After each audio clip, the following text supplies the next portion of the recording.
Good morning students. आज हम लोग जानेंगे क्लास 11th का फर्स्ट चैप्टर समुच के बारे में। समुच के बारे में पढ़ना है। पहला चैप्टर जो है हमारा क्लास 11th के मैथ का फर्स्ट चैप्टर है समुच। इसको इंग्लिश में सेट भी कहते हैं, सेट थ्योरी भी कहते हैं। तो सबसे पहले जानते हैं कि समुच होता क्या है। समुच मतलब कहने का मतलब हुआ कि वस्तुओं ऑब्जेक्ट का संग्रह है। सब जो मतलब सेट मतलब जो हो गया ऑब्जेक्ट का एक कलेक्शन है, यानी वेल डिफाइंड वैसा ऑब्जेक्ट होना चाहिए जो वेल डिफाइंड नहीं, विशेष गुण वाला। विशेष ऐसा नहीं कि कोई भी वस्तु लिए दो चार प्रकार का अलग अलग टाइप का हमारे पास वस्तु है और उसको हम लोग एक साथ कलेक्ट कर लिए तो उसको हम लोग समुच्च नहीं कह सकते हैं। समुच्च कहने का अर्थ हुआ कि हम लोग उस वस्तु के संग्रह को समुच्च कह सकते हैं जिसका क्या हो, एक अपना अलग गुण हो, एक अलग उपयोगिता हो, जिसको एक साथ हम लोग संग्रह कर लेंगे तो उसको हम लोग समुच्च कहते हैं। जैसे हम लोग जो क्लास 11th में जो बच्चे पढ़ रहे हैं, ये क्या है, एक समुच्च है। अगर हम लोग कहें कि केवल पढ़ने वाले बच्चों की को समुच्च नहीं कह सकते हैं कि एक सेट है, एक जो हमारा समुच्च है वो बच्चों का, पढ़ने वाले बच्चों के या खेलने वाले बच्चों के या कोई भी बच्चों का समुच्च, तो ये हमारा समुच्च नहीं कहलाएगा। बच्चों का संग्रह जो होगा, किसी भी प्रकार के कैसे भी बच्चे हों, सीधा कह दिया जाए कि बच्चों का संग्रह, तो उसको हम लोग समुच्च नहीं कह सकते हैं। वो समुच्च वो होगा बच्चों के संग्रह में आगे कि कोई भी बच्चा हो सकता है, वो खेलने वाला भी हो, पढ़ने वाला भी हो, कूदने वाला भी हो, छोटा भी हो सकता है, बड़ा भी हो सकता है, सभी तरह के बच्चे हो सकते हैं। तो ये यहाँ पे आपको एक विशेष गुण नहीं बता रहा है, लेकिन जो विशेष गुण बतलाएगा वही हमारा क्या कहलाएगा, समुच्च कहलाएगा। ठीक है, जैसा क्लास 11th के बच्चों का समुच्च, तो ये क्या है, क्लास 11th के जितने बच्चे हैं उन्हीं के बारे में बात किया जा रहा है। तो ये क्या हुआ, एक विशेष गुण वाले विशेष कक्षा के छात्र हैं, इसलिए इसको एक समुच्च कहा जाएगा। उसी तरह से अगर अंग्रेजी अल्फ़ाबेट का बात किया जाए तो अंग्रेजी अल्फ़ाबेट क्या होता है, ABCD जेड तक ही होता है, तो ये भी क्या है, समुच्च है। उसी में अंग्रेजी अल्फ़ाबेट का, अंग्रेजी वर्णमाला का अगर हम लोग स्वर का बात करें, जिसको इंग्लिश में वोवेल कहते हैं, उसका बात करें AEIOU, तो ये भी क्या है, एक वेल डिफाइंड हो गया, एक निश्चित एक असमान गुण वाले अल्फ़ाबेट का क्या है, समुच्च है, संग्रह है, तो इसको हम लोग समुच्च कहेंगे। ठीक है, इसी चीज़ को विस्तार से हम लोग बोर्ड पर देखते हैं कि समुच्च आखिर होता क्या है। समुच्च ये हुआ, इंग्लिश में इसको सेट कहते हैं। ठीक है, तो इसका परिभाषा देंगे कि वैसे वस्तुओं का संग्रह या समूह जिसके एक समान गुण या उपयोगिता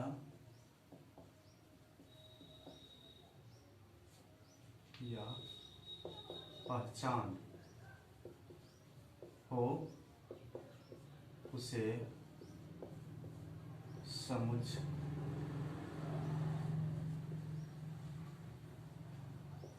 कहते हैं। ठीक है, कहा गया कि वैसे वस्तु का संग्रह या समूह जिसके एक समान गुण या उपयोगिता या पहचान हो, उसे क्या कहेंगे, समुच्च कहेंगे। इंग्लिश में इसी को वेल डिफाइंड कहा जाता है। वेल डिफाइंड मतलब वही हुआ कि एक समान गुण वाले, एक जैसा, एक व्यवहार करने वाले, एक गुण वाले जो भी वस्तु का संग्रह होगा वही हमारा क्या कहलाएगा, समुच्च कहलाएगा। ठीक है, ये समझ गए। एग्जाम्पल के तौर पर, उदाहरण के तौर पर हम लोग लेते हैं कि उदाहरण में लिख रहे हैं क्या कि क्लास वर्ग 11th के बच्चों का समूह या संग्रह। ठीक है, तो इसको हम लोग, ये एक एग्जाम्पल होगा। ठीक, अब है क्या कि समुच्च जो कहते हैं इसको क्या, कैसे डिनोट करते हैं, कैसे लिखते हैं, इसका तरीका क्या है, तो वो सब चीज़ है। समुच्च को हमेशा जो कैपिटल लेटर में दिखाया जाता है, समुच्च का नोटिफिकेशन जो होता है, समुच्च को हमेशा बड़े अल्फ़ाबेट, बड़े अंग्रेजी वर्णमाला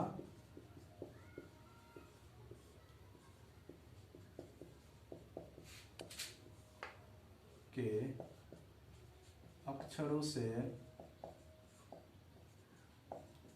सूचित किया जाता है। ठीक है, सूचित किया जाता है। यानी हम लोग कोई भी समुच्चय जो लिखेंगे उसको हम लोग इसी रूप में लिखेंगे, या तो ए बी सी डी, ये कैपिटल वाला ही होगा। यहाँ जेड तक हम इस चीज़ को डिनोट कर सकते हैं। यानी कोई अगर हम समुच्चय लिखते हैं ए है हमारा, इसका एलिमेंट अगर मान लेते हैं 1 2 3 4 5, ये हमारा इसका अवयव है या सदस्य है, इंग्लिश में एलिमेंट कहते हैं, ये है। उसी तरह से अगर हम दूसरा एक सेट लेते हैं बी, इसका हम लोग लिखते हैं तो ए बी सी डी ई, कुछ भी कोई हमारा सेट हमारा जेड है, इसको हम लोग लिख सकते हैं राम श्याम मोहन। ये सब क्या, ये सब सभी सेट को दिखा रहा है, सभी आपको समुच्चय को दिखा रहा है। तो समुच्चय जो होता है वो एक क्या होता है, एक समान गुण वाले, उपयोगी या पहचान वाले जो वस्तु होते हैं उसको एक साथ जमा करते हैं, संग्रह करते हैं, समूह में रखते हैं, तो उसी को हम लोग क्या कहते हैं, समुच्चय कहते हैं। ठीक है, उसको हमेशा अंग्रेजी वर्णमाला के अक्षरों से सूचित किया जाता है, जिसमें आपको ए बी सी डी इस तरह से लिखते हैं। एग्जाम्पल के तौर पर दिए कि अगर एक हमारा समुच्चय ये है, समुच्चय ए कहेंगे इसको, समुच्चय बी है, ठीक है, समुच्चय सी है, समुच्चय डी सी नहीं जेड है। उसी तरह से एक समुच्चय हम लोग कुछ भी मान सकते हैं, वाई ही मान सकते हैं, वाई, इसमें हम लोग लिख सकते हैं इस तरह से भी, एक्स सच डेट एक्स एक प्राकृत सम संख्या। ठीक है, ये भी लिखने का तरीका इस तरह से भी लिखा जाता है। तो आगे अभी बताएंगे कि तरीका क्या होता है, कैसे रिप्रेजेंट करते हैं, कैसे बतलाते हैं समुच्चय को, किस प्रकार से लिखा जाता है। तो ये सभी समुच्चय का क्या हुआ, आपको एग्जाम्पल इससे आपको क्लियर हो जाएगा कि समुच्चय को लिखा कैसे जाता है और किस प्रकार से ये समुच्चय आपको समझ में आ जाएगा, ये क्लियर होगी। ठीक है, अब इसमें जो होते हैं समुच्चय के अंदर जो होते हैं, ये सब जो 1 2 3 4 है, चाहे ए बी सी डी है, राम श्याम मोहन, ये है क्या, इसको हम लोग कहते हैं समुच्चय का अवयव। क्या कहते हैं, समुच्चय का अवयव कहिए, सदस्य कहिए, एलिमेंट कहिए। ठीक है, ये यानी समुच्चय, किसी भी समुच्चय में, किसी भी समुच्चय में संग्रहित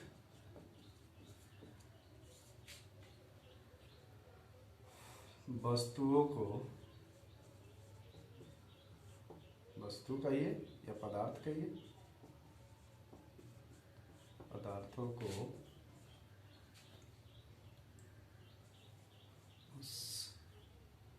किसी भी समुच्चय में संग्रहित वस्तु या पदार्थों को उस समुच्चय का अवयव या सदस्य कहा जाता है। ठीक है, क्या कहा जाता है, अवयव या सदस्य कहा जाता है। यानी कोई भी समुच्चय जो है, समुच्चय जब क्या होगा, वो एक वेल डिफाइंड होगा, एक गुण वाले होंगे, उसको एक संग्रहित एक समूह होगा। एक वस्तु को हम लोग समुच्चय नहीं कह सकते, लेकिन उसका एक संग्रह होगा, उसका एक ग्रुप होगा जो उसको मिलकर उस समुच्चय को निर्माण किया है, समुच्चय को बनाया है, वही हमारा क्या कहलाएगा, समुच्चय कहलाएगा। और उसमें जो जो वस्तुएं इंक्लूड हैं, आए हुए हैं, जो जो उसमें सम्मिलित हैं, वो उसके क्या कहलाएंगे, अवयव या सदस्य कहलाएंगे। ठीक है, यहाँ तक समझ में आ गया। एक बार फिर से देख लीजिए, समुच्चय कहेंगे किसको, वैसे वस्तुओं का संग्रह या समूह जिसके एक समान गुण या उपयोगी हो या पहचान हो, उसे क्या कहेंगे, समुच्चय कहेंगे। समुच्चय का एग्जाम्पल के तौर पर हम लोग उदाहरण दिए, वर्ग 11th के बच्चों का समूह एक क्या है, एक समुच्चय है। ठीक है, उसके बाद लिखिए, समुच्चय को हमेशा बड़े अंग्रेजी वर्णमाला के अक्षरों से सूचित किया जाता है। इसको A B C D alphabet के कोई भी लेटर से इसको डिनोट करते हैं, दिखाते हैं। समुच्चय ए में हम लोग एक एलिमेंट डाले हैं 1 2 3 4, एक एग्जाम्पल के तौर पर लिए। समुच्चय B A B C D लिए हैं, समुच्चय जेड राम श्याम मोहन, और समुच्चय वाई में हम लोग लिखे हैं एक्स सच डेट या एक्स कॉलम, या एक्स इस प्रकार है कि एक्स एक प्राकृत सम संख्या है, यानी इसके जो एलिमेंट होंगे वो प्राकृत सम संख्या होंगे। तो ये सब समुच्चय को लिखने का तरीका इस तरह से दिखाते हैं। अब आइए, समुच्चय का अवयव या सदस्य, किसी भी समुच्चय में संग्रहित वस्तुएं या पदार्थों को उस समुच्चय का क्या कहते हैं, अवयव या सदस्य कहते हैं। यानी जो समुच्चय हमारा बना उसमें कोई ना कोई एक जैसे गुण वाले वस्तु या ऑब्जेक्ट या पदार्थ क्या होंगे, सम्मिलित होंगे, संग्रहित होंगे, एक साथ होंगे, तो उसी सभी एलिमेंट्स को कहिए, उसी सभी वस्तु को हम लोग उसका अवयव या सदस्य कहते हैं। ठीक है।